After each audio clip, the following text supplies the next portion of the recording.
ukiwa katikati ya jambo gumu au katikati ya giza, kwa sababu Paulo alijikuta katikati ya giza. Ndio maana Biblia inasema hata usiku ule, manake alikuwa kwenye giza, haoni mwanga, haoni tumaini.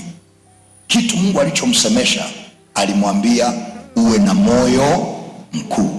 Kwa nini? Nitafanya njia mahali pasipo na njia.